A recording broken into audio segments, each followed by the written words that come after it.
Buenos días a todos y a todas. Iniciamos la segunda parte de nuestra preconferencia de Health Systems Global en Brasil. Para quienes no estuvieron ayer, Health Systems Global, la sociedad internacional dedicada a promover la investigación en sistemas y servicios de salud, cada 2 años organiza un simposio global.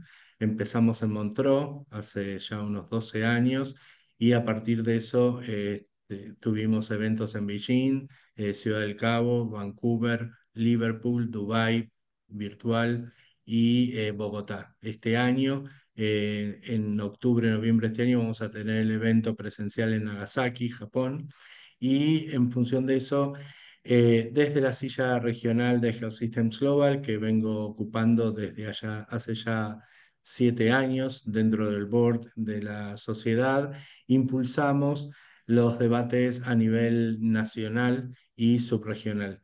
Hemos tenido ya eventos en Colombia, en Uruguay, en Argentina, en Perú, en Costa Rica para América Central y en República Dominicana, también en México y en Trinidad y Tobago para todo el área del Caribe inglés. Y cerramos este ciclo con nuestra preconferencia en Brasil, con el auspicio de instituciones amigas, Fiocruz, la Universidad Instituto Nacional de Salud Pública de Sao Paulo, la Universidad de Bahía y otras instituciones que han venido apoyando el desarrollo de estos eventos a lo largo del tiempo. Este es nuestro cuarto ciclo de preconferencias en la región de las Américas y particularmente en América Latina y el Caribe. La idea es poder fortalecer la discusión, recibir comentarios y que eso nos sirva para poder presentar abstracts que sean más competitivos y que podamos participar más gente de América Latina y el Caribe en el simposio global. En la fecha de cierre para recibir abstracts es el 20 de marzo. Se pueden presentar resúmenes, incluso aquellos que no participaron o no enviaron abstracts a la preconferencia.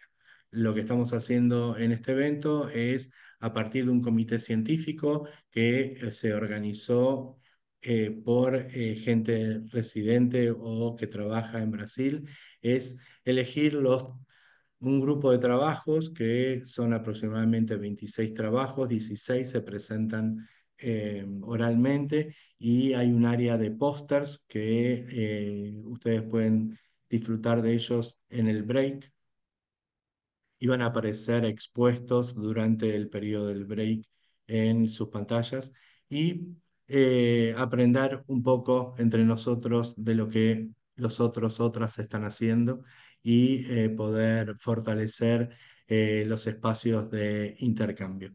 Un pequeño detalle para las presentaciones de pósters: como los pósters se presentan, se transmiten y duran una cantidad de tiempo en pantalla hasta que se pasa al siguiente, pero no hay intercambio. Lo que podemos sugerir es que ustedes posteen sus preguntas o comentarios en el chat de la preconferencia y eso luego lo podemos enviar a los autores y autoras para poder iniciar el intercambio. Bueno, tenemos un primer panel que son cuidados de salud en poblaciones desprotegidas y la moderadora es mi querida Licia Giovanella. Le dejo el espacio a Licia y les mando un gran saludo a todos. Licia, por favor. Gracias. Bom dia, Daniel. Muitas graças. Bom dia a todas e todos.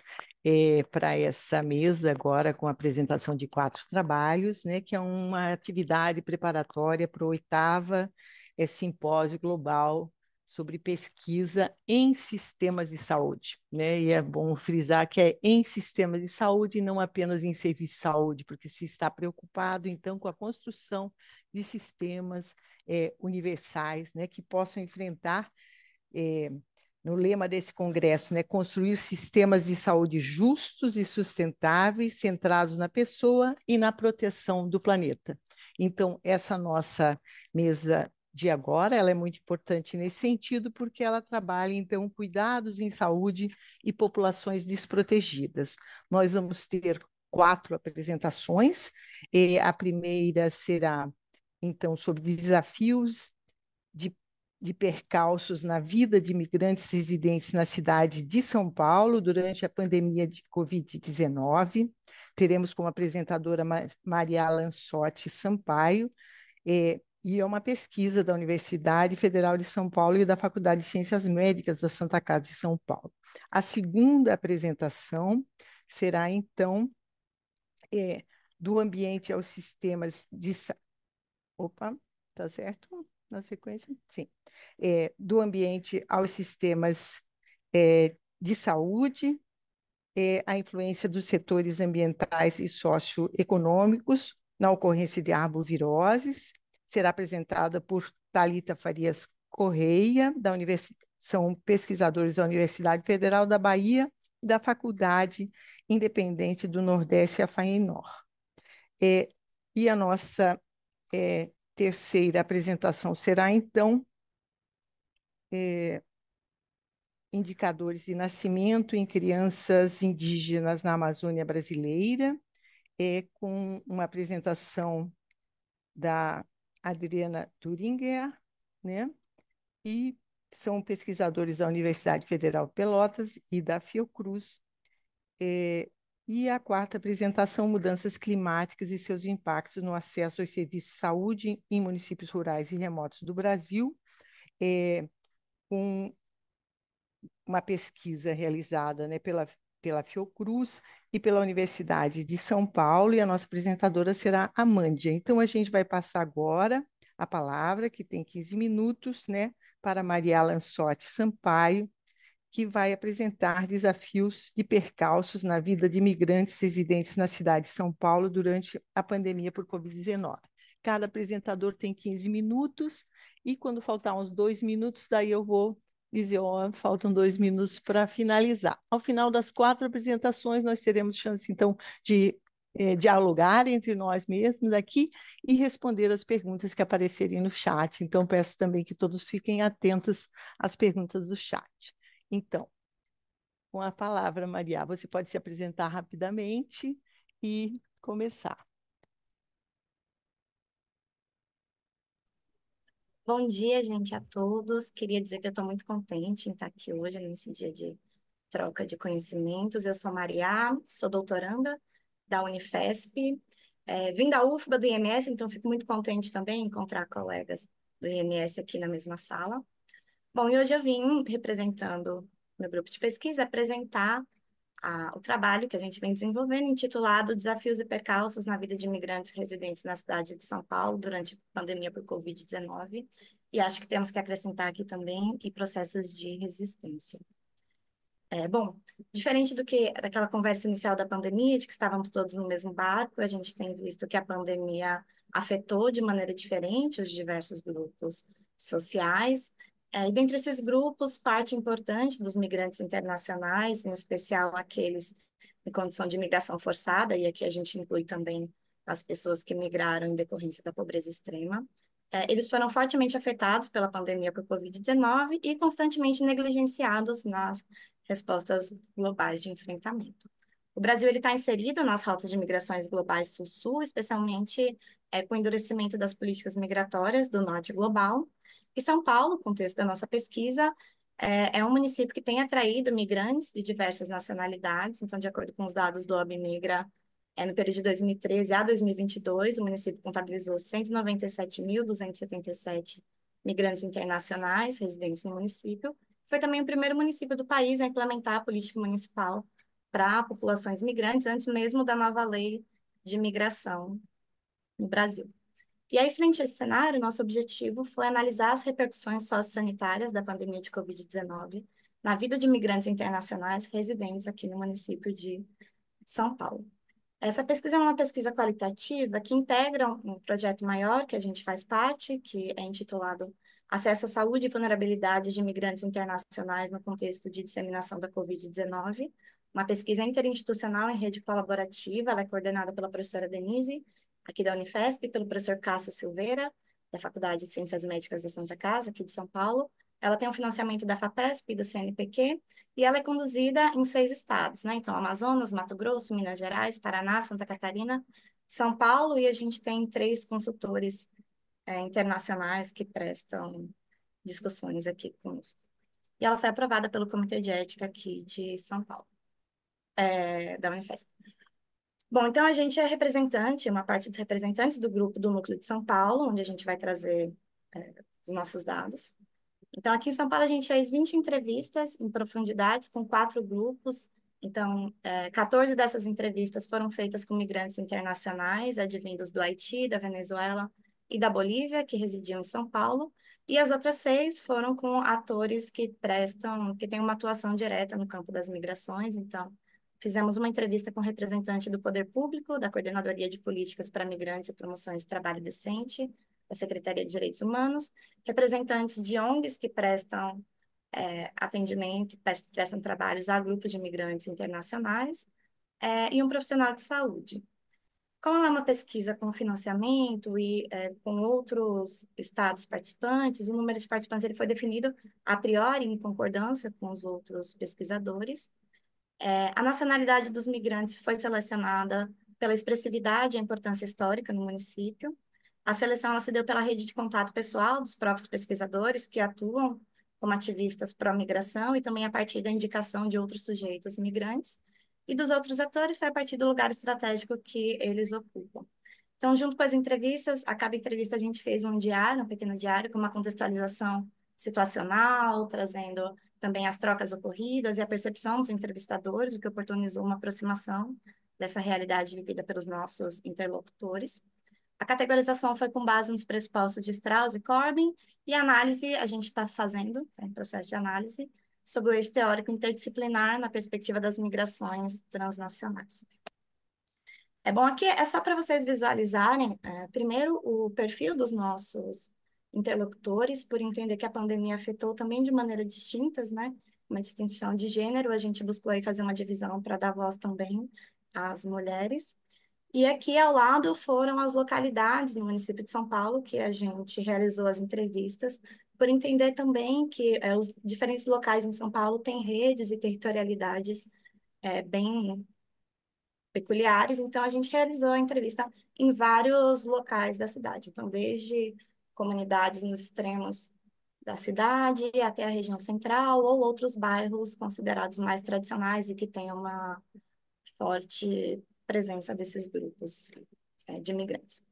Bom, então, com relação aos nossos resultados preliminares que a gente traz, pensando nas condições de vida, a gente vem observando que a pandemia realmente ela potencializou as iniquidades que eram previamente vivenciadas já por nossos interlocutores e trouxe novos desafios que tanto foram compartilhados pela população em geral e outros estavam ligados ao lugar realmente de não nacional aqui no país.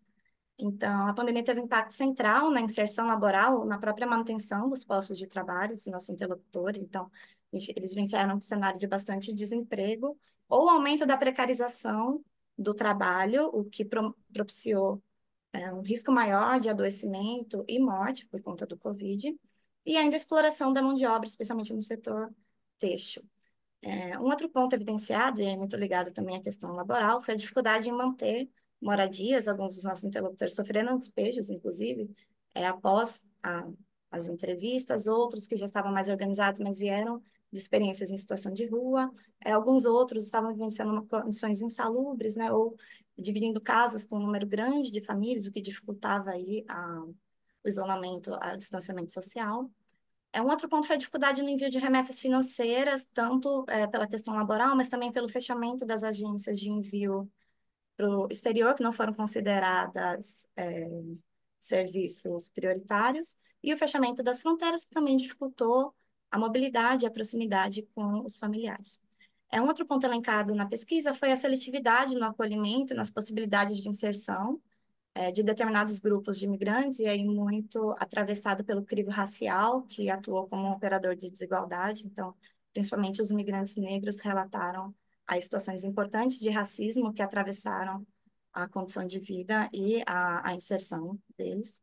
E com relação ao gênero, foi observada uma inserção social desigual nas mulheres. Então, houve uma intensificação do trabalho reprodutivo doméstico não remunerado, também pelo fechamento das escolas, as crianças que ficaram mais em casa, e uma pouca rede de suporte, que gerou tanto essa sobrecarga e os sofrimentos advindos dessa condição, como também uma dificuldade na inserção nos locais laborais, porque elas centralizavam ali o cuidado.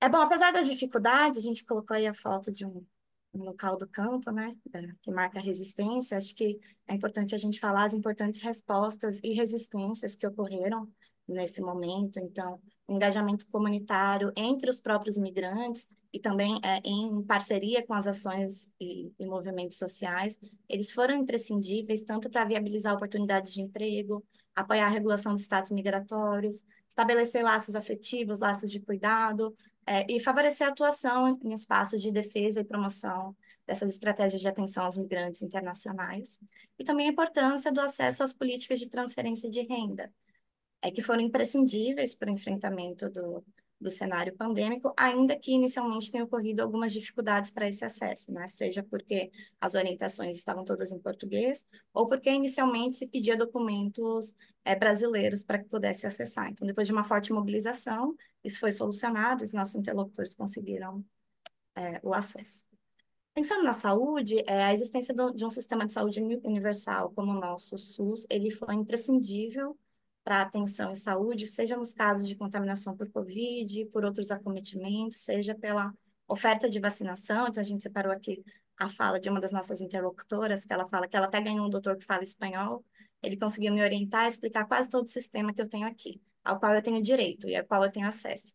Todos acessamos o serviço do SUS, todos fazemos parte do SUS. Então, por uma parte importante dos nossos interlocutores, o SUS assumiu aí uma perspectiva de direito social, ainda que tenhamos relatado importantes usos do nível da atenção secundária e terciária. A atenção primária, ela emergiu como um locus de muita importância para a garantia do acesso. Aqui em São Paulo também tem esse movimento de contratação também de agentes comunitários migrantes, o que também facilitou esse acesso e essa vinculação aos serviços.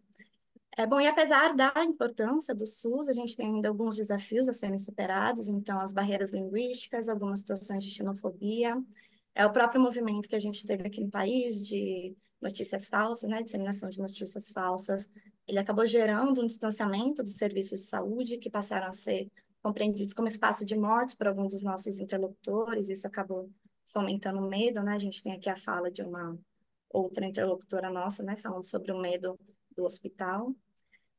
E aí, mesmo frente a esse cenário, da mesma forma, a ação desses outros migrantes, tanto individualmente como em conjunto com os representantes das ONGs, foram imprescindíveis no combate às notícias falsas e também na garantia do acesso à saúde. E é importante trazer também que o distanciamento das famílias, nos casos de contaminação e morte, interferiram no processo de morte e luto e nos rituais de despedida. Aqui está a fala, então, de uma outra interlocutora nossa que trouxe, né, sobre o trabalho de informação, que eles passavam sobre o direito a ser vacinado, tal como a população brasileira, o quanto isso engajou as pessoas, né, e esse movimento de entender também as ações preventivas que o nosso sistema oferta. Bom, então, a gente entende que o enfrentamento da Covid, ele transcende as ações unicamente vírus-centradas, embora não as pressintam, e que não tem como a gente pensar essas repercussões negativas da pandemia dissociadas dessas múltiplas formas de violência e desigualdade, muitas vezes reproduzidas pela própria estrutura social e que atravessam os corpos aí e atuam como produtoras de sofrimento, como nos traz o SET. Então, é importante que a gente fortaleça as articulações intersetoriais e a implementação de políticas públicas que abarquem as especificidades desses grupos, né? E que fortaleçam as ações, tendo os próprios sujeitos migrantes como protagonistas. E na saúde, né, é primordial a construção de práticas interculturais, o fortalecimento do SUS, da atenção primária, o combate a essas notícias falsas e a inserção da temática, realmente, das migrações na agenda e nos dados oficiais, né? Porque contexto da pandemia, a gente teve uma invisibilidade aí também dos dados, né? Porque não tinha o dado da nacionalidade nos dados de morbimortalidade. Bom, gente, então é isso. Acho que a gente finaliza aí com uma frase sobre a importância de ter esperança, né? Que Paulo Freire nos traz, né? Esperança do verbo esperançar. Acho que mudou-se os tempos e a gente segue aí com um movimento de bastante esperança aqui no Brasil. Então é isso. Muito obrigada, gente. Muito obrigada, Maria, pela excelente apresentação.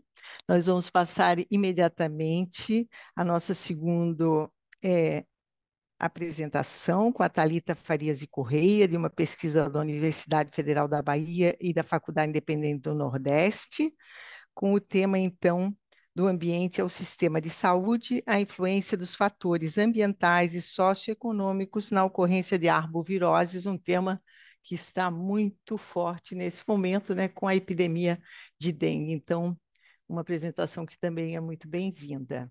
Você pode colocar no modo de apresentação.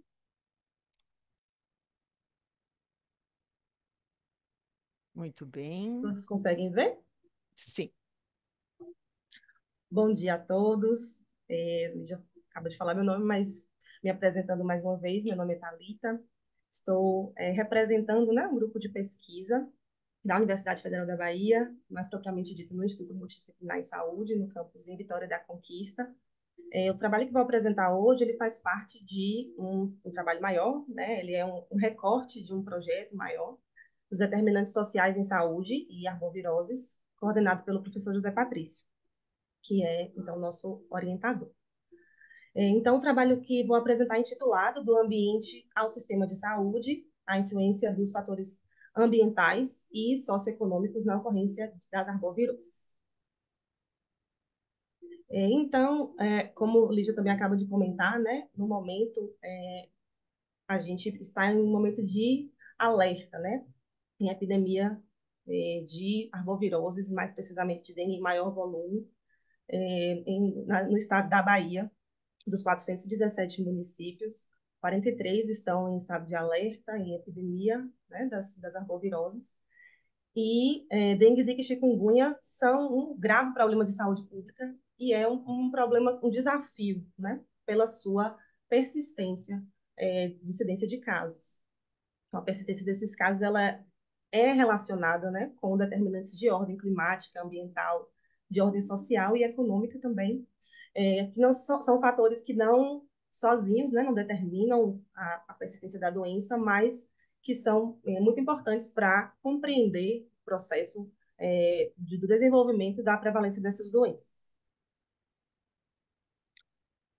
Os fatores, então, climáticos, né, as mudanças climáticas, a sazonalidade também do país tropical onde nós vivemos, do município em estudo também, né, que é um município que está localizado no semiárido do Nordeste da Bahia, que tem essa característica, né, de entre dezembro, janeiro, fevereiro, um clima com temperaturas elevadas e com a pluviosidade também aumentada, uma ocorrência, uma frequência de chuvas, nesse final de 2023, início de 2024, isso se intensificou muito, né, as chuvas torrenciais desse momento, né, final de ano, que corrobora para a proliferação do mosquito, né? Isso em conjunto também com fatores sociais e econômicos, de estrutura mesmo, né, do município, de coleta de lixo, de asfalto, saneamento básico, combinado também com os hábitos da comunidade, da população, né? Hábitos de acumular materiais em locais abertos dos quintais, das residências, de descarte de materiais, né, de resíduos sólidos no ambiente peridomicílio também é importante, fator que corrobora para a presença de focos do mosquito. Então, essas condições associadas, elas colaboram, então, para a proliferação maior do Aedes aegypti, que é o mosquito vetor das arboviroses, e torna ainda mais difícil o controle, né? É uma ação difícil de executar. Isso também deve ser lembrado os momentos de epidemia e surtos, que é quando a atenção para as arboviroses é voltada, e quando a gente passa para os outros meses, né, abril, maio, junho, que as temperaturas abaixam e a proliferação do mosquito diminui, a atenção para as arboviroses também diminui. Então, essa política, esse movimento de apagar incêndio, né, de começar a atuar quando a situação já está instaurada, o surto já está iniciado e já se decreta epidemia, acaba sendo uma estratégia ineficaz para controlar a doença de uma forma mais efetiva. Então, o objetivo desse trabalho, né, desse recorte, é analisar a influência das condições ambientais, econômicas e de organização do sistema de saúde com a ocorrência das arboviroses em territórios de elevada vulnerabilidade social. Então, a nossa metodologia, esse é um estudo de abordagem qualitativa. Nosso campo de estudo foram áreas de abrangência da Estratégia de Saúde da Família no município de Vitória da Conquista, na Bahia, em localidades que foi detectado elevado índice de infestação predial do Aedes e também elevada vulnerabilidade social. As informações foram obtidas a partir de fontes primárias e secundárias, né? As primárias a partir das entrevistas semi-estruturadas com alguns informantes-chave e também a observação participante, e as informações secundárias na análise documental dos dados, dos documentos do município e do estado, e também esses índices de infestação, também as ações dos profissionais de saúde. Então, foram entrevistados 22 indivíduos no período de março a julho de 2022, entre eles lideranças comunitárias, profissionais de saúde e também gestores voltados para a área de endemias aqui do município. Para análise, foi estruturada uma matriz que envolvia as dimensões clima e ambiente, condições de vida e moradia e a atuação da estratégia de saúde da família e na mobilização comunitária. Esses produtos de gravação foram categorizados, né, transcritos e categorizados e analisados com a técnica de análise de conteúdo proposta por DIS. E nas questões éticas, esse estudo foi aprovado no Comitê de Ética aqui do IMS UFBA.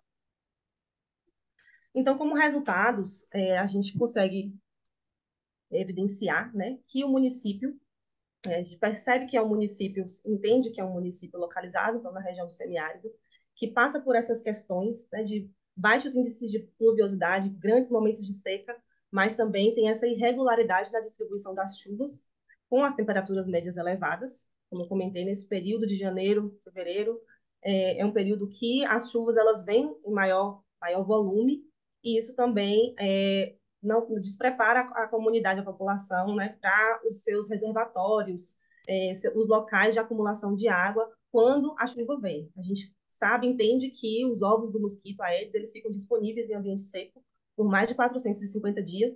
Então, quando a chuva vem, encontra esses recipientes secos e molha a terra, molha os recipientes, o mosquito, né, o ovo eclode e assim ocorre, né, a proliferação então, do mosquito.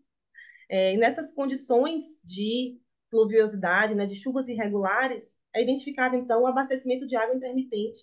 Regiões periféricas da cidade, elas têm uma irregularidade na oferta de água, o que faz os moradores realizarem, então, armazenamento de água em caixas d'água, tonéis e outros recipientes, para ali ter um reservatório de água quando a água não chega pela torneira.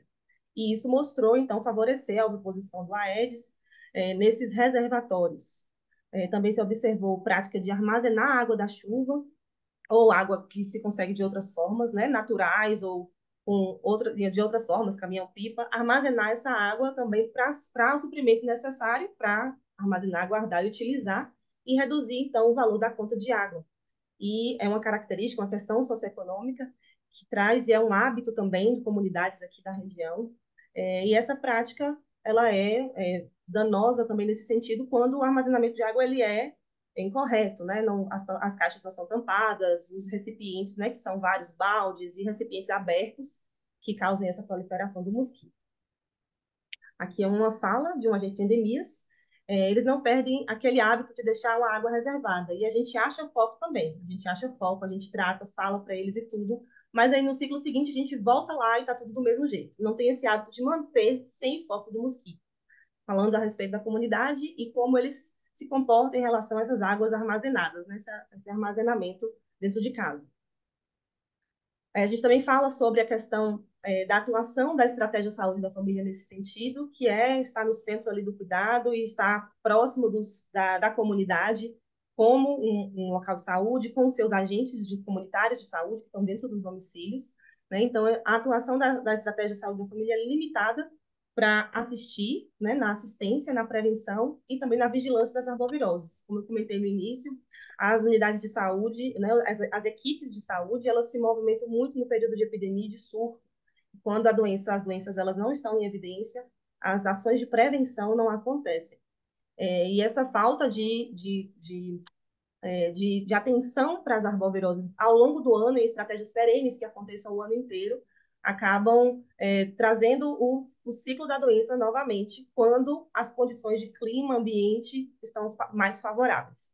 Então, essa atenção às arboviroses ela é secundarizada diante de outras demandas que as unidades de saúde da família têm. A gente compreende a sobrecarga de trabalho, né, das equipes de saúde da família e todas as outras demandas que tem, quando em outros momentos, quando não há surto, né, as outras demandas elas acabam sufocando e sobrecarregando esses profissionais, quando não é um momento de dar maior atenção.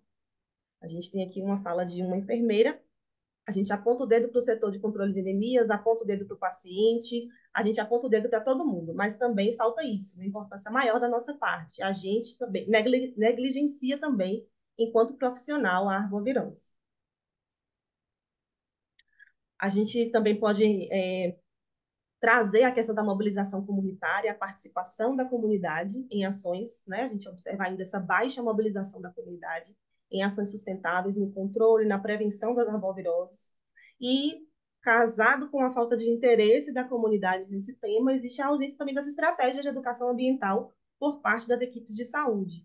Então, a gente percebe que o tema da dengue, das arboviroses, é um tema que ele é massificado ao longo dos anos. A comunidade entende, compreende, sabe do dia a dia, sabe que precisa manter seu quintal limpo, livre de recipientes que possam acumular água. A comunidade tem o conhecimento, mas não consegue aplicar na prática, na mudança de hábitos no dia a dia, para prevenir, então, esses focos. E a falta dessas estratégias, né, de educação ambiental acabam trazendo, reforçando, né, os hábitos da comunidade em não realizar essa ao longo do ano, né, essa limpeza, evitar o lixo nas ruas, e são situações que elas são micro e macroestruturais.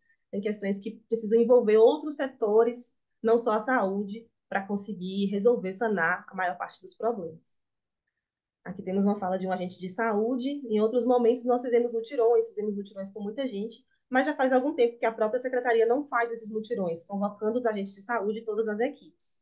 E um usuário também traz essa fala, né, que a gente tem que aprender a passar para as outras pessoas, não deixar vir só o profissional falar, vamos passando também qual a necessidade, como fazer nossos deveres.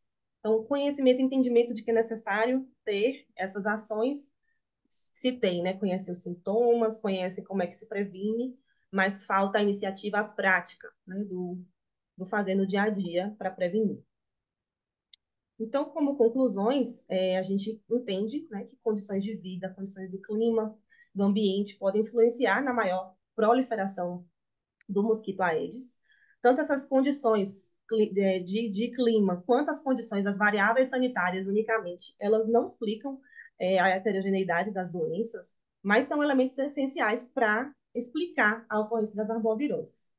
A gente traz também a estratégia de saúde da família, a atenção primária, como papel fundamental, né, de ordenadora do cuidado, e a gente aponta a necessidade da estratégia das equipes de saúde da família desempenharem maior protagonismo com estratégias que sejam perenes para a prevenção e controle das arboviroses. É necessário também fortalecer essas condições estruturais da SF para realizar, então, os investimentos em processos de educação permanente, qualificar a governança, a organização do trabalho e a integração entre as equipes de saúde e a comunidade, para, assim, garantir melhores resultados.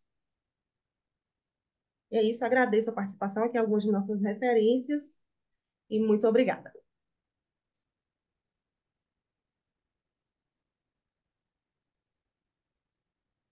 Muito obrigada, Thalita, pela excelente apresentação, muito contemporânea. Nós vamos passar, então, a nossa terceira apresentação, terceira pesquisa, indicadores de nascimento em crianças indígenas na Amazônia brasileira, com a apresentação da Adriana Duringer Jaques, uma pesquisa da Universidade Federal do Pelotas e da Fiocruz. Bom dia, Adriana, bem-vinda. Você está com a palavra, pode fazer compartilhar a sua apresentação.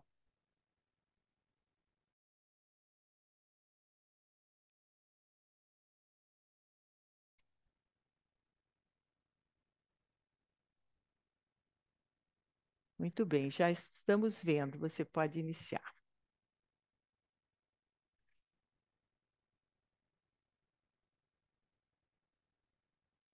Meu áudio estava desligado, desculpa. Sim, Então, vamos agora lá. você tem que voltar para a tua apresentação. Isso. Conseguem ver? Sim. Então, bom dia, muito obrigada pela oportunidade. Meu nome é Adriana, eu sou doutoranda em epidemiologia pela Escola Nacional de Saúde Pública, da Fiocruz. Tenho como professores a professora Juliana Vaz, da Universidade Federal de Pelotas, o professor Carlos Andrade, da Fiocruz, e o professor Paulo Basta, também da Fiocruz. Então, nosso trabalho é sobre indicadores de nascimento em crianças indígenas na Amazônia brasileira. Então, a gente sabe que o Pará ele apresenta populações indígenas diversas, e principalmente as etnias Munduruku e Kayapó. E essa população indígena ela apresenta desafios relacionados à sua preservação e à das suas terras, e ameaças ambientais, como, por exemplo, grandes queimadas, invasão de agronegócio, invasão pelo garimpo. E essas populações têm sofrido, tem sido noticiado na mídia recentemente. E aqui nesse mapa a gente apresenta as terras indígenas da região amazônica, elas estão em verde, e nessa partezinha do sudoeste do Pará a gente pode observar a terra indígena Munduruku, e lá em cima a gente pode observar a terra indígena Yanomami, que são as duas terras que são mais invadidas recentemente pelo mercúrio, né, pelo garimpo ilegal, que trazem problemas de saúde. Então, apesar dessas dificuldades, a população indígena ela tem uma riqueza cultural dela, e ela também tem uma história centenária, eu diria até milenar, de cuidados da mulher durante a gestação, durante o parto e no pós-parto. Esse cuidado ele tem uma abordagem holística e ele valoriza o conhecimento tradicional. Aqui nessa foto, por exemplo, foi um evento da FUNAI onde valorizavam a fala das senhoras, né, e para reativar essas práticas culturais que, com a modernização e com os contatos com essas invasões, com essa alteração do meio cultural deles, acaba se perdendo um pouco com o tempo.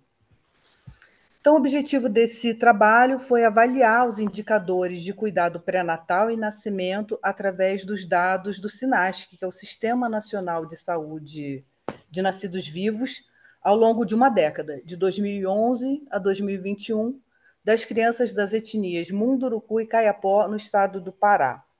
Foram analisar 4 municípios com maior contingente de população indígena, sendo que 2 desses compõem a terra indígena Munduruku, que foi apresentada no mapa. Como métodos, né, foi utilizado o Sistema Nacional de Nascidos Vivos, de 2011 a 2021. Esse sistema ele se chama SINASC, ele está disponível no DataSUS, e é um sistema de dados secundários aberto. Foi selecionada a população geral dos municípios e a população indígena, seleção por raça. Os municípios selecionados foram Itaituba, Jacareacanga, Trairão e Novo Progresso. E aí foram pesquisados a prevalência dos indicadores dos municípios selecionados e feita uma comparação com a média da prevalência nacional no mesmo período. Então, na tabela 1, a gente apresenta, só para vocês terem uma ideia, né, da população estimada do Pará, 8.800.000 pessoas, uma densidade demográfica de 7,07. Itaituba seria desses municípios apresentados o que tem a população um pouco maior, com 101.000 pessoas. Jacareacanga, 41.000 pessoas aproximadamente. Novo Progresso, 25.000. E Trairão, 19.000. E agora, já como resultados, né, a tabela 2 apresenta os nascidos vivos desse período. Então, nesse período total, nós tivemos 39.416 crianças, sendo 5.331 delas indígenas. Em Jacareacanga, nós tivemos 6.414 nascidos vivos, sendo 4.888 indígenas. Em Novo Progresso, 6.433, 67 indígenas. Trairão, 2.572, 9 indígenas. E Itaituba, 23.997, 367 indígenas. Bom, então, pode-se observar que tiveram 5.331 partos de indígena total, e 91 deles ocorreu no município de Jacareacanga, que fica na terra indígena Munduruku. Com relação à idade das mães, 34 deles eram referentes a mães adolescentes. Desses 34%, 13% delas tinha de 10 a 14 anos, eram menores de 14 anos. E 9% das mulheres tinham 35 anos ou mais. Com relação às consultas de pré-natal, 78% das mães tinha até 6 consultas de pré-natal. Ou seja, elas tinham menos de 7 consultas de pré-natal. Em torno de 9% dos bebês nasceram com peso menor que 2.500 gramas, que é considerado baixo peso ao nascimento, e 5,7% com mais de 4.000 gramas ao nascimento, que é considerado macrosomia fetal. Lembro aqui que existe uma classificação, que a gente pega a idade gestacional, pega o peso, e aí classifica a criança em adequado para a idade gestacional, pequeno para a idade gestacional e grande para a idade gestacional. Não se trata disso, se trata de um indicador que é grande ou pequeno, que é baixo peso menor que 2.500. E no período houveram 20,8% de prematuros. A principal via de parto foi a vaginal, 92%, e 2% apresentaram um índice de Apgar menor que 7 no 5º minuto, que é um indicador de asfixia neonatal, de sofrimento fetal e ao nascimento da criança. Bom, então, quando esses dados foram comparados com a média da prevalência nacional do mesmo período, né, foram observadas algumas diferenças que chamaram atenção. Por exemplo, com relação à baixa idade materna, mães adolescentes menores de 19 anos, enquanto na região tinha 34%, a média nacional foi de 12%, ou seja, a região apresentou 3 vezes maior número de mães adolescentes. Com relação ao baixo número de consultas de pré-natal, nós tivemos 78% na região e quase o dobro da média nacional, que foi em torno de 30%, mais do que o dobro. Com relação à prematuridade, nós também tivemos o dobro da região. A região apresentou 20%, a média nacional 11%. O parto vaginal foi impressionantemente maior, embora esperado dentro da cultura indígena, 92% com relação a 44% da média nacional. Os partos cesáreos, 8%, 56%. E aí, o que causou, né, bastante surpresa foi que, apesar daqueles indicadores que foram avaliados, o baixo peso ao nascimento foi quase a metade do índice nacional. Se a gente tem 2 vezes mais prematuro, nós tivemos um menor índice, uma menor prevalência de baixo peso ao nascimento, 9,1%, se comparar com a média nacional, que foi 15%. Da mesma forma, a prevalência de Apgar, que é o indicador de asfixia, foi semelhante à média nacional. Então, se nós temos fatores que influenciam o crescimento e o neurodesenvolvimento infantil, né, pré-natal e durante o parto, que são a baixa idade materna, o número baixo de consulta ao pré-natal, o aumento da prematuridade, por outro lado, nós tivemos indicadores que podem apresentar, e isso é uma suposição, é alguma coisa que deixou dúvidas, né? Pode haver aí nessa região um efeito protetor. E o que chama muito a atenção é essa prevalência muito alta de parto vaginal.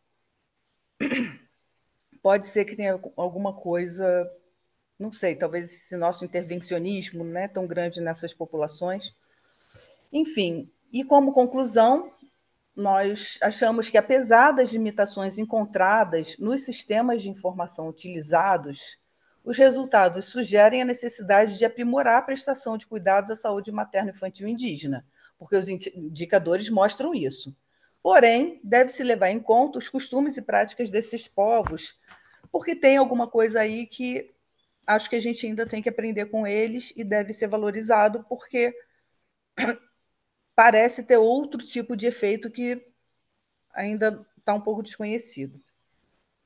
Aqui a gente traz um pouco das referências que foram utilizadas e nós agradecemos, deixando aí o contato, e estamos à disposição. Muito obrigada, Adriana, muito interessante essa tua apresentação, certamente teremos pontos bem importantes para o nosso debate, né? E a questão da interculturalidade, né? E a intervenção médica em excesso. Bom, nós vamos passar a palavra agora, então, para a Amândia de Souza, que vai fazer uma apresentação de uma pesquisa da Fiocruz e da Faculdade de Saúde Pública da USP, com mudanças climáticas e seus impactos no acesso aos serviços de saúde em municípios rurais remotos no Brasil. Uma pesquisa que eu também tive o prazer, eu posso dizer, de participar e que publicamos, né, um livro, e depois a gente pode fazer uma propagandinha do nosso livro também sobre os resultados mais amplos dessa pesquisa, e a Amândia faz aqui um recorte. Com a palavra, Amândia, você pode compartilhar, por favor. Já conseguem acompanhar? Sim, pode começar. Então, obrigada, Lígia, bom dia a todos. Como Lígia já adiantou, né, então essa pesquisa ela é um recorte dessa pesquisa que se dedicou ao estudo da atenção primária em municípios rurais e remotos do Brasil. Ela envolve várias instituições e vários pesquisadores, né, incluindo Lígia, e coordenada pela professora Márcia Fausto. Esse recorte, ele é parte dessa pesquisa que se dedicou um pouco mais ao estudo dos territórios, né, da relação dos serviços e os territórios. E tem aí, nesse recorte, trabalhamos eu e a professora Helene Bosquat, da USP.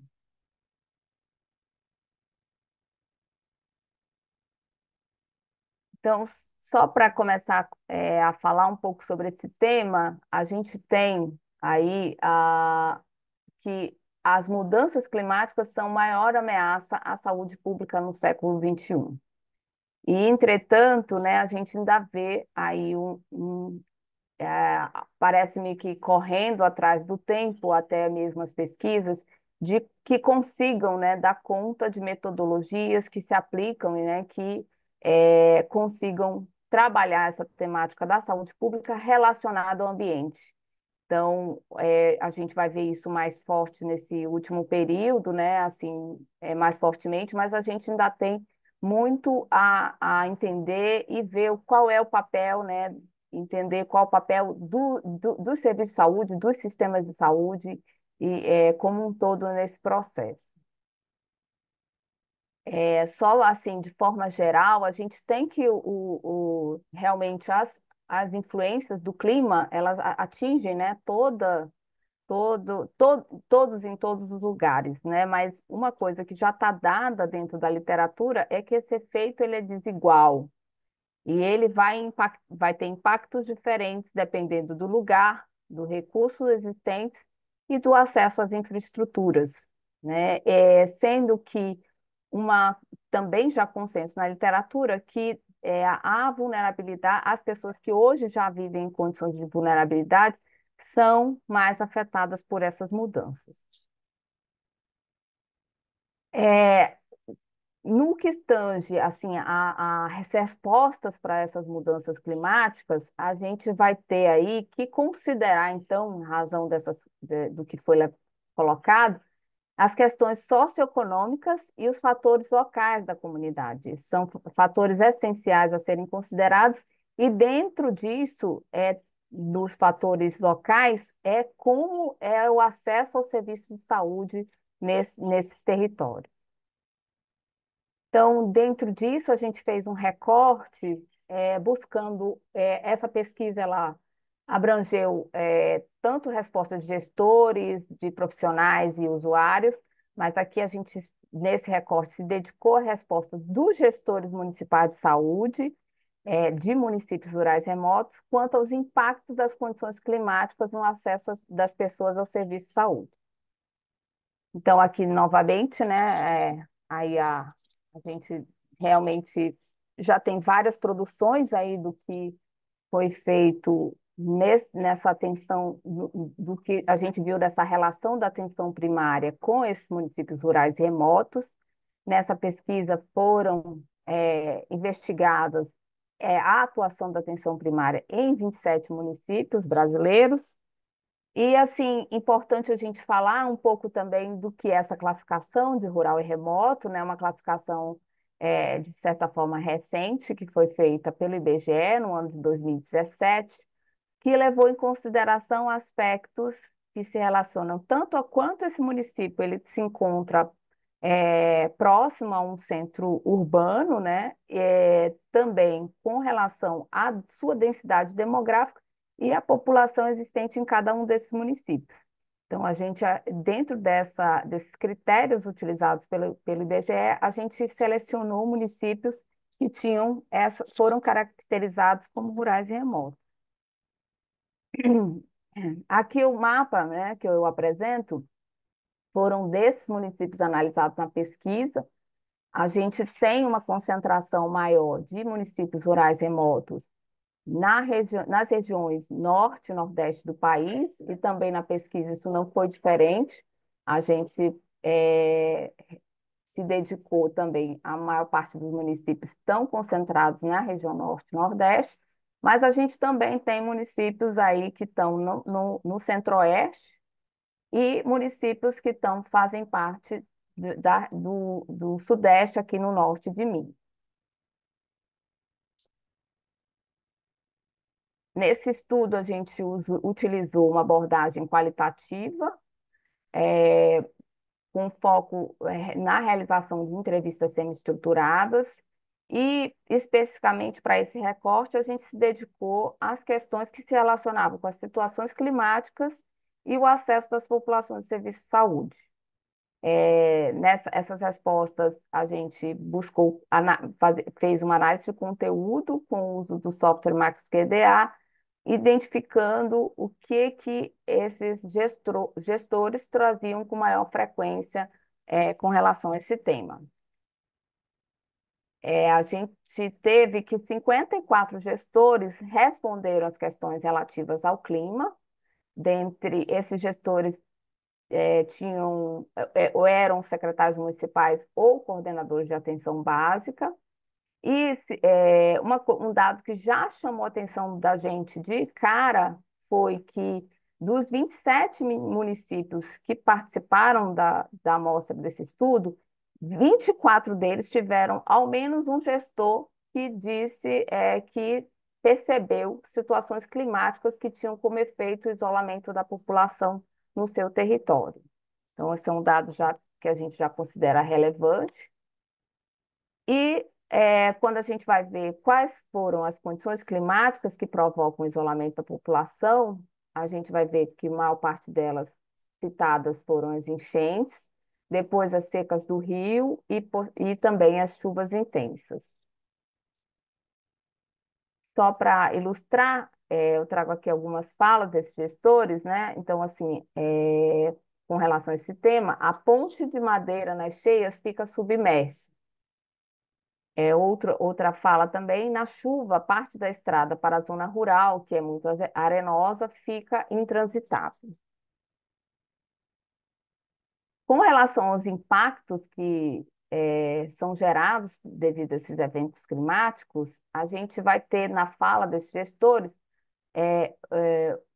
apareceram aí conteúdos que vão falar sobre essa interrupção do acesso ao serviço de saúde nesses municípios, a migração das pessoas e o aumento de doenças, né? Apesar da gente não ter enfocado isso, né? Esse não foi o enfoque da pesquisa, mas o conteúdo das falas deles já apresentam esses impactos que eles já verificam no lugar. E na fala deles, né, o acesso fica difícil porque o barco tem que parar no meio do rio, ele não consegue chegar até a comunidade porque senão fica encalhado. E para a população chegar até a sede, eles precisam andar até mais ou menos o meio do rio para pegar o barco até a sede. Então, a gente, nessa fala aí, de um coordenador da atenção primária, né, e vigilância, a gente vai ver tanto eles apresentando essa dificuldade deles atenderem o serviço nesses momentos de eventos climáticos intensos, mas também a dificuldade das pessoas de chegar. Então, é realmente um momento que esse serviço ele se interrompe. Outra questão que também eles trouxeram, que foi bastante evidenciada, foi a questão da migração, né? Há períodos de seca intensa em que a população precisa migrar para outros municípios para sobreviver. E essa fala, né, para quem atua dentro da atenção primária, é uma fala que a gente já se mostra aí a dificuldade de manutenção dos cuidados e do vínculo durante esse período, né? Essa pessoa vai migrar de lugar e como aquela equipe, né, eles trazem nessas falas dele, como que a equipe consegue fazer o acompanhamento dessas populações que migram.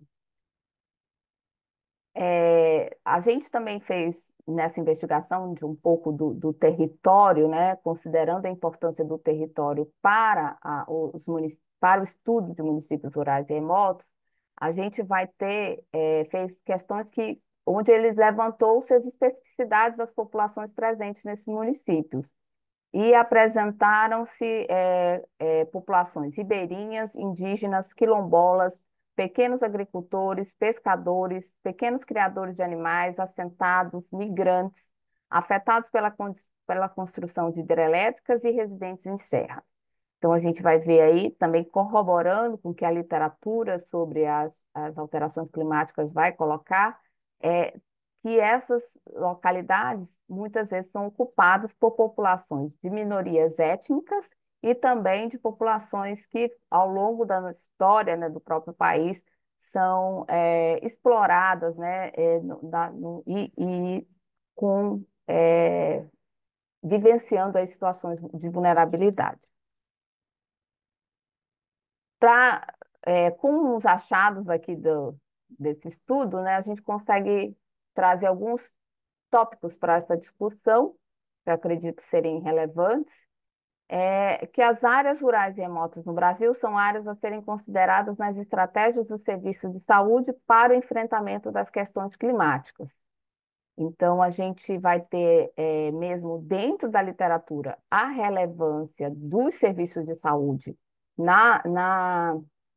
no enfrentamento dessas questões e o que esse estudo aponta é que essas áreas rurais remotas elas devem ser consideradas, né, estratégicas para essa atuação.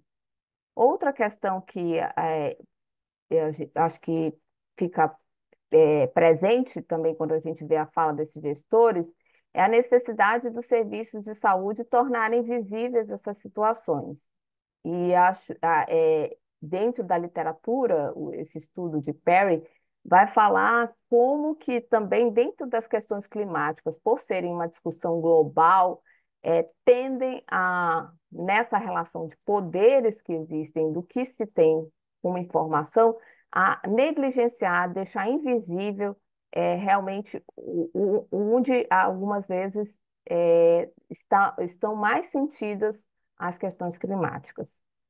E uma outra questão importante é de considerar, né, possibilidade de inovação desses serviços para garantir o atendimento de pessoas isoladas por eventos climáticos extremos, né? A gente viu aí a descontinuidade do serviço em alguns momentos, que eles já vivenciam, a dificuldade que esses serviços têm e da gente entender isso dentro do sistema como uma necessidade de promover essas inovações para que nesse período a gente consiga, principalmente quando as pessoas estão vivenciando esses efeitos, né, mais extremos, a gente consiga ter serviços que consigam dar respostas, especialmente até nesses momentos.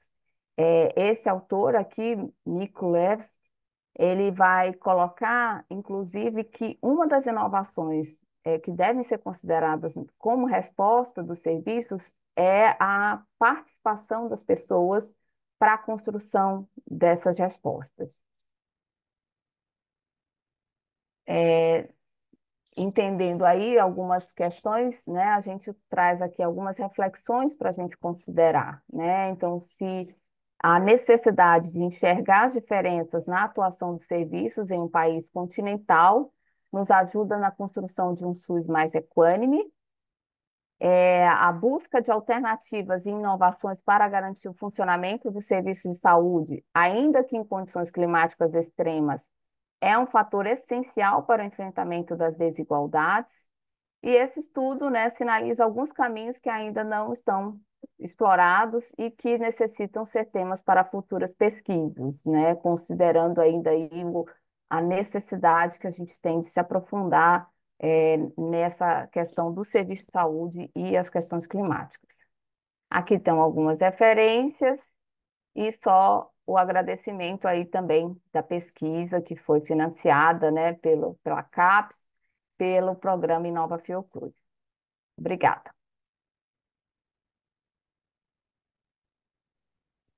Muito obrigada, Mândia, nessa tua apresentação, né, salientando as questões relacionadas ao acesso ao serviço de saúde e as mudanças e os problemas climáticos, né?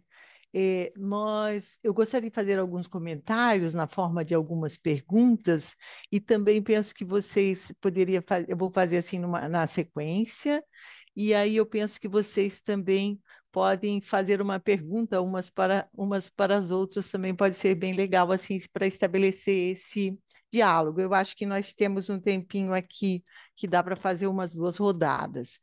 Não temos no chat o pessoal que está acompanhando a gente, né? Pode também fazer novas perguntas no chat, vi que algumas já foram feitas e respondidas.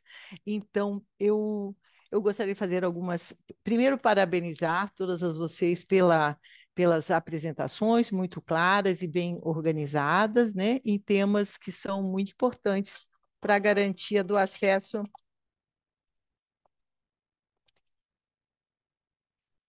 Ixi,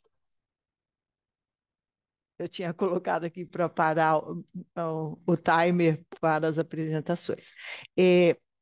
Que são temas muito importantes para a garantia do acesso de populações diferenciadas no nosso país. Então, Maria, me chamou muito a atenção, né, o grande número de imigrantes que temos na cidade de São Paulo, né, ainda que seja uma proporção pequena da população, que é uma enorme cidade, mas é um número bastante expressivo.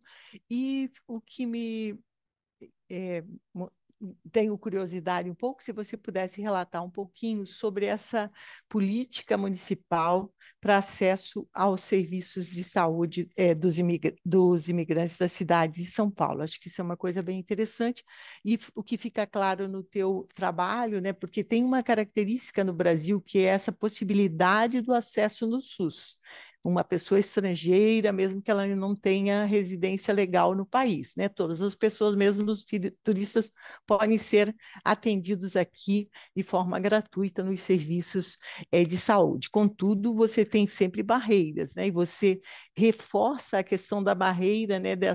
Da questão racial, de como nós temos que desenvolver estratégias diferenciadas no serviço de saúde para enfrentar o racismo estrutural, que em relação aos migrantes ainda se superpõe mais esse fator, né, esse condicionante de desigualdades no nosso país. Então, acho que a questão étnica e racial ela tem sido muito mais ela está muito mais presente, né, de como que nós temos que desenvolver se reconhece, em primeiro lugar, precisa se reconhecer essas desigualdades, expressá-las, né, comunicá-las, né. Nós temos nesse novo governo do Lula em termos da própria composição dos ministérios, isso se expressa de forma muito importante. No Ministério da Saúde também tem estratégias têm sido desenvolvidas estratégias e políticas para a redução dessas desigualdades, mas ainda há muito que desenvolver. Eu vou fazer o conjunto das perguntas assim de uma vez só, e aí vocês anotam e depois a gente fala na sequência. Então, a gente falando então com a Thalita, né, sobre a questão do acesso, então, a esse estudo em Vitória da Conquista, né, a minha pergunta seria sobre como se poderia fazer, talvez, estratégias de educação permanente, de ações, né, porque, claro, que tem aí uma transversalidade das políticas, né, em que você tem, primeiro lugar, é a questão do saneamento básico, né? Então, essa que a gente sempre fala, tem que ter uma atuação também de mediação da intersetorialidade das equipes da saúde da família, mas certamente você já esclarece muito bem sobre o abastecimento de água intermitente, etc. e tal, que faz com que tenha estratégias de armazenamento, que são dificuldades, que dificultam ainda mais o controle desses vetores. Contudo, eu perguntaria para você sobre quais seriam as estratégias que poderiam ser desenvolvidas para, de fato, as equipes de saúde da família, né, se apropriarem mais e atuarem de forma mais contínua nas questões da vigilância em saúde, né? Em relação à nossa terceira apresentação, da Adriana, também resultados muito interessantes, não é a melhor palavra, mas realmente são muito interessantes por conta. A minha pergunta seria, então, você não mencionou, mas me parece que são todos partos hospitalares, ou a grande maioria são partos hospitalares, né? Ou se são domiciliares. Se você conhece dessa realidade e como que é um pouco relacionada, a questão da interculturalidade é muito pouco desenvolvida na nossa atenção primária à saúde, a não ser na Política Nacional de Saúde Indígena, nós temos um enfoque intercultural muito, isso serve também para a questão dos migrantes, né? Nós temos isso muito pouco desenvolvido, então eu acho certamente que há uma relação com a frequência das cesarianas. No nosso Brasil, nós temos um número exageradíssimo de cesarianas que são realizadas de forma desnecessária e que produzem problemas de prematuridade nessas nossas crianças. E a prematuridade está associada, então, com baixo peso ao nascer. Então, seria interessante se você pudesse fazer com os seus professores um pouco essa inter-relação entre o baixo peso, claro, tem estudos em relação a isso, baixo peso, prematuridade, cesariana pode dar um certo enfoque. É claro que tem as questões culturais que são aí diferenciadas, mas é uma pergunta assim, de como que isso aparece ou não, essa relação com as próprias práticas, né? As práticas tem também as modalidades do parto de cócoras, que são diferenciais, que podem proporcionar, então, um melhor resultado, apesar das dificuldades do acesso aos serviços de saúde. E para a Amândia, a minha pergunta seria, eu acho que se poderia diferenciar um pouco entre a região amazônica e a região do semiárido, que você tem um certo diferencial nesses desafios climáticos, né?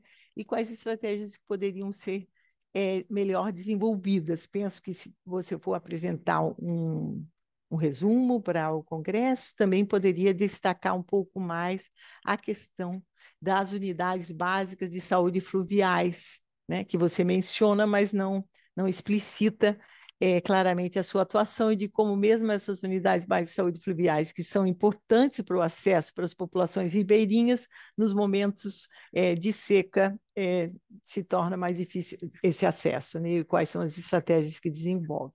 Então, a gente poderia ir na sequência das apresentações, e daí cada uma também pode fazer mais uma pergunta, e nesse meio tempo eu olho aqui também o chat se nós temos perguntas. Se vocês viram que tem perguntas para vocês, já podem ir respondendo também. Então, vamos lá.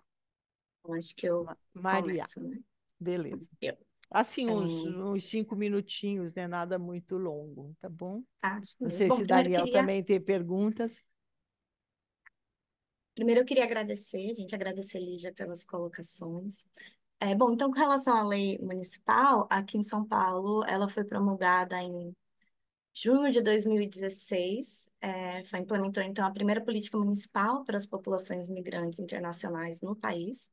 E aí foi a partir dessa lei, aqui em São Paulo, né, que foi criado o Conselho Municipal de Imigrantes e o Fórum Permanente também para imigrantes. E aí ela tem uma importância, né, na medida em que criou esses espaços que foram institucionalizando aí aqui no município esses espaços de participação social das populações migrantes que moravam aqui, e marcou também uma nova perspectiva social, eu acho, né, que relacionou ao lugar do migrante aí como um sujeito de direitos. E aí, no Brasil, em 2017, a gente teve essa nova lei da migração, né, que aí revogou aquele estatuto do estrangeiro que lá de trás e que considerava o imigrante, né, como uma potencial ameaça aí à segurança nacional. A nova lei ela teve uns vetos presidenciais na época, mas ela foi importante porque conferiu realmente aí a esse imigrante o lugar, né, de sujeito de direitos e buscou aí garantir também esses princípios constitucionais, né, de igualdade que você trouxe, né, de brasileiros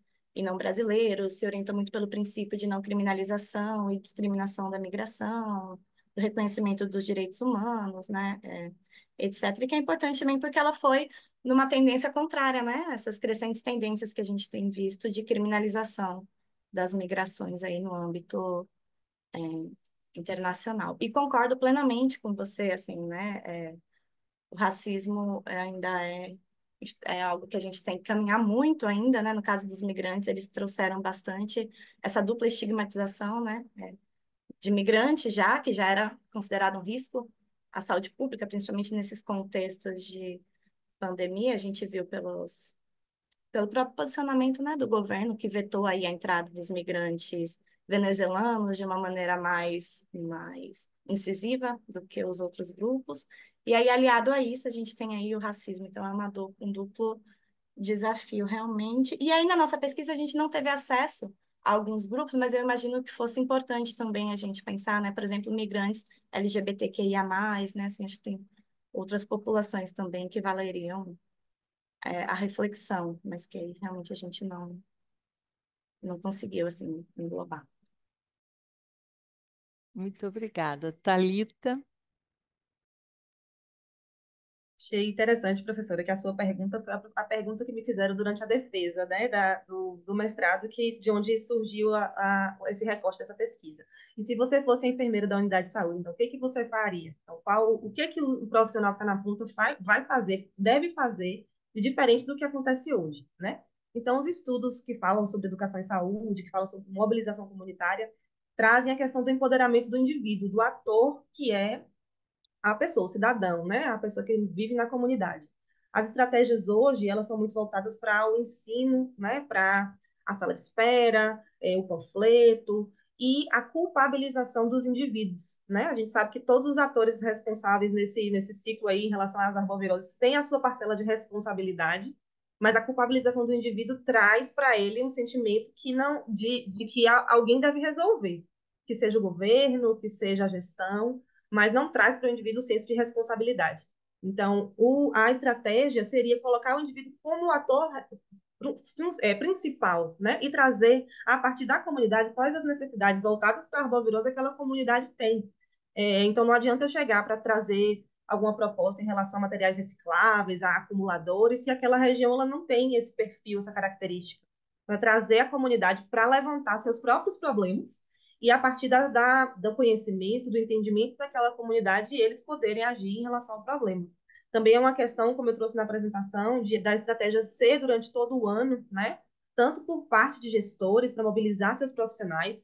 A gente percebe que no cenário da educação permanente, para os profissionais, as arboviroses elas têm uma função, é secundarizado, né? Não é um tema principal. Quando existem as atividades, elas não são voltadas para todos os profissionais, então agentes de saúde vai um representante de cada unidade e o compartilhamento das informações acaba não chegando para todos os profissionais e o próprio profissional não se sente responsável em lidar com esse tema e levar esse tema para a comunidade. Então, tem aí essas fragilidades em relação a como o conhecimento está sendo compartilhado, né, com o próprio profissional de saúde na educação permanente e como o profissional leva isso à frente para os usuários, para os cidadãos. Tem fragilidades em vários pontos aí, né? Mas, de uma maneira geral, né, a parte do modificar um pouco essas campanhas de mobilização que vão ao indivíduo como culpado e colocá-lo como ator principal, né, responsável também junto com a gestão, com as equipes de saúde, pela prevenção, antes dos surtos acontecerem durante o ano. Além da organização para a reivindicação do melhor acesso ao saneamento básico, né? Que a questão do acesso da água ficou aí muito claro nessas condições, né? A não culpabilização dos indivíduos também está colocada em não colocando toda a responsabilidade pelos surtos, como sendo porque você deixou uma latinha d'água com uma Na área latinha com um aberta. pouquinho d'água, né? O lixo não foi coletado. Tem esse campo que eu acho que a gente tem que ter muito firme e forte também, que é na organização social, né? A participação e empoderamento das comunidades nesse sentido, para reivindicar e pressionar pela garantia dos seus direitos, né? Eu acho que isso é uma coisa bem, bem importante. Bom, vamos então continuando. Agora temos com a Adriana também. Depois, quando for a Amândia, já tem uma pergunta para você também, Amândia, essa da Luciana, sobre a pesquisa Alterações Climáticas, a presença do garimpo de forma ampliada e descontrolada tem afetado, né, a ação dos profissionais de saúde, mas vamos primeiro, então, aqui para a Adriana. Bom, então, obrigada pela pergunta e parabéns aí a todas, né? As apresentações foram muito bacanas. Acho que faltou um pouquinho eu contextualizar o que aconteceu, né? Porque esses municípios, faço parte de uma pesquisa que é justamente, já que se falaram em garimpo, né? Que é a avaliação do neurodesenvolvimento, do nascimento e do neurodesenvolvimento de crianças indígenas na Amazônia, expostas cronicamente ao metilmercúrio, que é um fruto do garimpo ilegal. É um fruto do garimpo em geral, mas ele é acentuado nas áreas que estão sendo invadidas. Aquelas duas áreas são áreas que estão sendo invadidas, né? Deveriam ser protegidas legalmente, mas infelizmente não são. E isso acarreta um monte de coisa, é um iceberg, né? Que traz várias coisas. Então, nós começamos essa pesquisa recente, esse seria o terceiro objetivo da minha tese, para entender como é que acontece, conhecer. Seria um trabalho descritivo para conhecer essas situações de nascimento dessas crianças indígenas. Então, é aquela história, eu atirei num coelho e matei outro, né, sem querer. Eu imaginava resultados piores, desfechos piores, com relação a indicadores de neurodesenvolvimento, né, que era o índice de Apgar, baixo peso, prematuridade, e, na verdade, não pareceram. O que a senhora falou sobre parto de cócoras foi uma coisa que eu ainda não tinha me dado conta, né? Achei super interessante, acho que vale a pena procurar sim.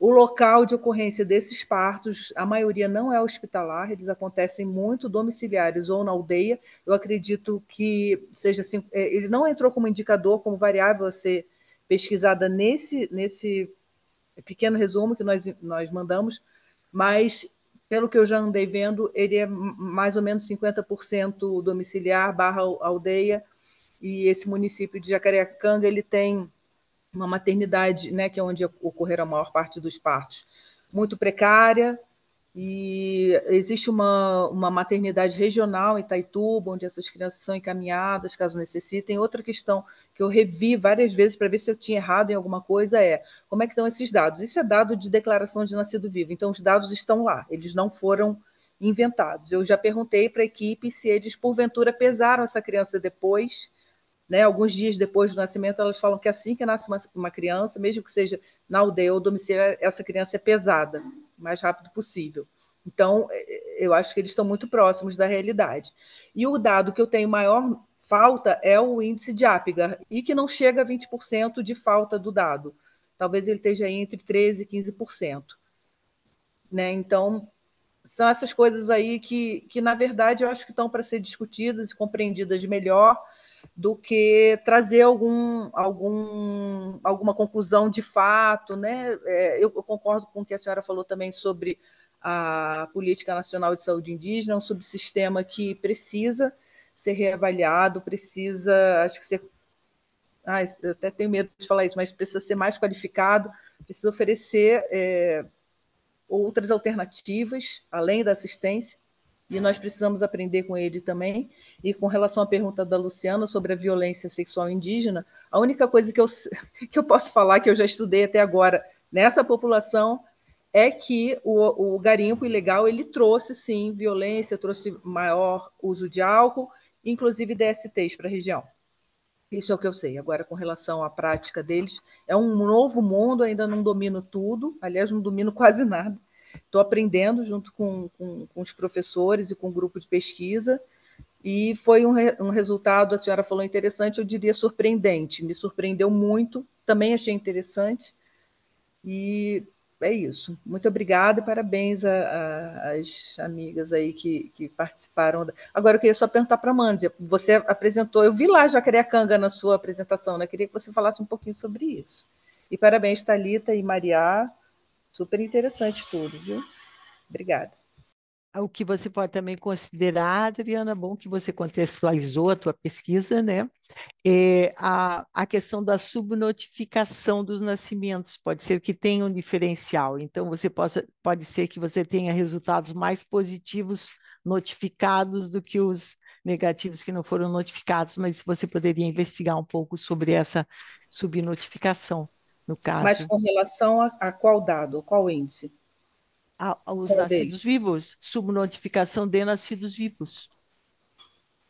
A criança nasce e não é Não, feita não a declaração de nascido é, vivo? sim, isso. Eu posso perguntar, mas Isso, pelo que eu já isso é perguntei, mas isso é uma coisa que tem um diferencial no país. Ainda existe é, subnotificação de nascidos vivos, e nessas regiões se imagina, né, pelas condições que sejam maiores. Isso vale a pena também porque pode isso diferenciar um pouco os resultados tá do certo. que está informado, né? Bom, passamos então à Amândia. Ah, agradeço o espaço aqui também para poder fazer algumas considerações e também Lígia, Adriana, pelas questões e também por quem participou e também fez alguma questão sobre o trabalho. Bom, com relação à contribuição da Lígia, eu acho bem-vinda, muito bem-vinda, que algumas vezes a gente começa a fazer uma fala, né, sobre rural e remoto e localidades rurais, e a gente coloca isso tudo numa mesma categoria, num comum, né? Na realidade, são localidades com bastante diferenças, como o Lígia colocou, a gente evidenciou diferenças, inclusive tem um dos artigos produz essa discussão, né, sobre clusters que foram feitos com as diferenças entre esses municípios, então são municípios diferentes e que também os serviços para a atenção nesses municípios adaptam, né, a prestação de serviços de maneiras diferentes. Então, a gente tem hoje, dentro da PENAB, uma previsão de uma unidade básica de saúde fluvial e também de unidades ribeirinhas, né, para a região amazônica e do Pantanal,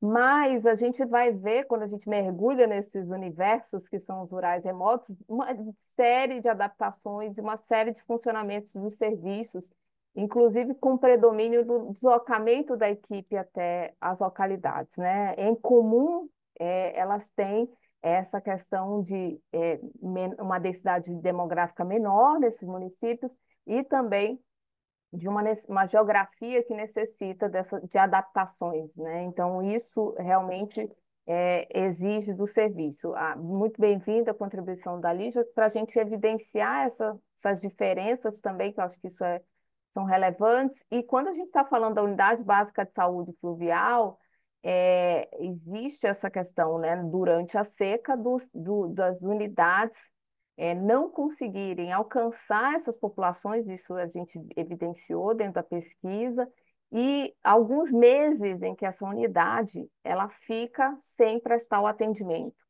Então, e algumas estratégias são adotadas, às vezes com barcos menores, tentando alcançar alguns trechos de rios, mas algumas localidades realmente ficam inalcançáveis, né? Então, os serviços já até entendem isso dentro do seu funcionamento. Esse período eu não vou alcançar essa população e isso já faz parte da prática deles. Inclusive, algumas vezes já prevê uma quantidade de medicamento para aquele período onde não vão conseguir alcançar aquela população. Então, pensando nessas estratégias, né, Lígia, eu acho que essas nossas questões já evidenciam isso, que tem sido parte já da rotina dessas equipes que estão atuando nesses territórios, e acho que dentro de inovações a gente pode é, tanto compartilhar também com localidades que têm esses desafios, né, que hoje já trabalham com telesaúde, já trabalham. Então, a gente já tem que cada vez mais ter um olhar para como vamos e estar isso visível dentro do sistema para a gente ter alternativas, porque nós temos aí das previsões que essas condições extremas vão se agravar e vão ficar com mais continuidade, né? Diga-se aí. Aqui no estado onde eu moro, a gente teve o recorde do rio ficar mais seco em toda a existência dele. Então, a gente tem aí um papel, né, que, como a literatura fala, do serviço de saúde, é essencial. Com relação ao garimpo, a gente, quando foi a campo, evidenciou essa presença do garimpo, né? Tanto é Jacarecanga, é um local também onde isso é presente, né? As informações do campo trazem essa presença do garimpo. Entretanto, quando as equipes mencionaram a questão do clima e mencionaram as populações que vivem localmente, eles não citam os garimpeiros, né? Eu acho que eles estão meio mais invisíveis ainda para esses serviços, né? Passam como se não estivessem lá, mas eles estão, né? Mas dentro da fala deles, como a gente fez um recorte a partir da fala do gestor, isso não apareceu. Obrigada, gente, espero ter respondido aí. Sim, o município de Jacareacanga tem a questão da devastação ambiental e a invasão do garimpo nas terras indígenas é alguma coisa estonteante, né? Nós fizemos o campo, eu não fui a Jacareacanga, mas nós fizemos o campo exatamente quando tinha aumentado também impulsionadas pelo governo Bolsonaro, né, as queimadas na Amazônia, né? As primeiras imagens das queimadas a gente recebeu das nossas pesquisadoras de campo, a Juliana Gagno, que é professora da Universidade Federal do Oeste do Pará, né, nesse trajeto indo para Jacareacanga naquele período aí em 2019. Então, há uma devastação importante, e a questão, os relatos no geral dessa pesquisa e da observação sobre a questão do aumento da violência de uma forma muito, muito importante, né?